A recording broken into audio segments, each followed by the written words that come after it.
Here's who played Darth Vader in Rogue One. A Star Wars story and why Hayden Christensen didn't return to reprise the role. While the first Star Wars spin-off movie primarily focused on a new group of characters, but it also featured a franchise icon. Rogue One marked the return of Darth Vader to the big screen, where he played a small, yet meaningful, supporting role. Vader had two notable sequences that helped re-establish his status as one of cinema's most feared villains. His conversation with director Krennic on Mustafar, and the famous hallway sequence where he slaughtered a group of rebel soldiers looking to get away with the Death Star plans. Prior to Vader's Rogue One scenes, the last time audiences saw him in a film was 2005's Star Wars Episode III: Revenge of the Sith, which ended the prequel trilogy.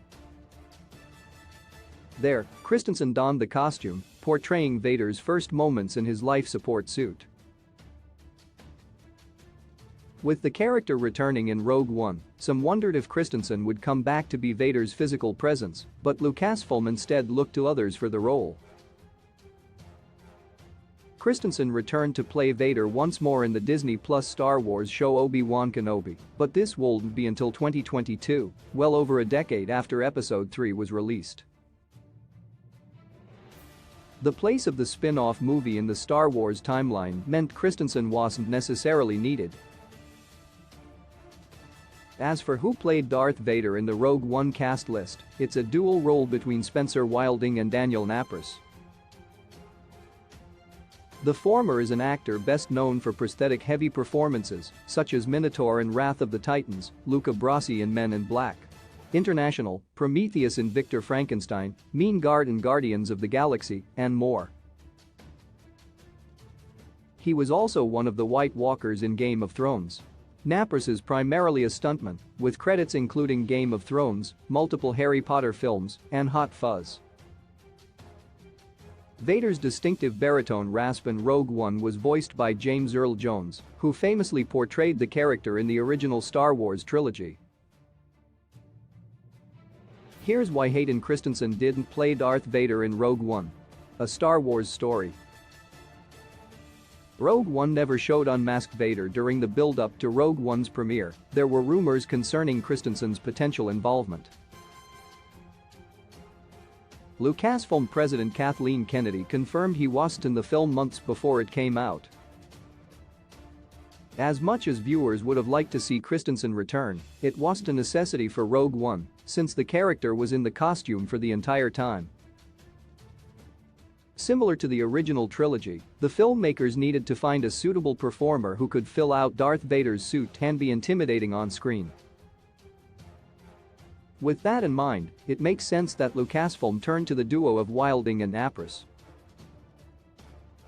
Given their respective backgrounds, they were ideal for what the creative team was looking for. From the sound of things, Christensen wasn't even approached for Rogue One, which again is logical considering Vader's role in the movie. At no point in Rogue One was Vader shown without his mask on because his role in the plot was as a source of fear. The story wouldn't work if the audience sees Vader in the humanized perspective shown by the prequel trilogy. They need to see Vader as the rebels do, a faceless, fear-inspiring, evil force of nature, and one that makes them forget the man named Anakin Skywalker ever existed. Anakin's unmasked appearance in Obi-Wan Kenobi brought back Christensen, of course. Christensen returned to play Darth Vader in the Obi-Wan Kenobi show for Disney Plus in 2022.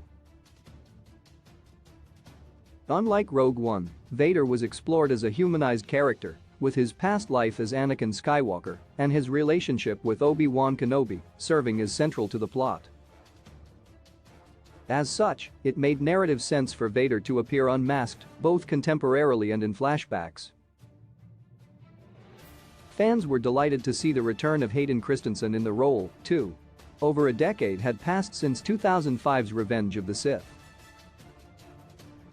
While many contemporary adult fans had been critical of his performance as Anakin Skywalker in the 00s, the children who grew up watching both the Star Wars prequel and original trilogies post-release have almost nothing but fond memories of his portrayal.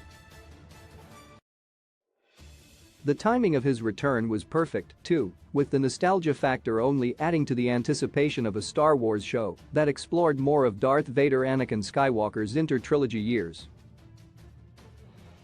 Obi-Wan Kenobi definitely delivered on this, and it was also possibly Hayden Christensen's best portrayal of Vader so far. While he may not have been Darth Vader in Rogue One, a Star Wars story, Hayden Christensen remains the definitive Anakin Skywalker.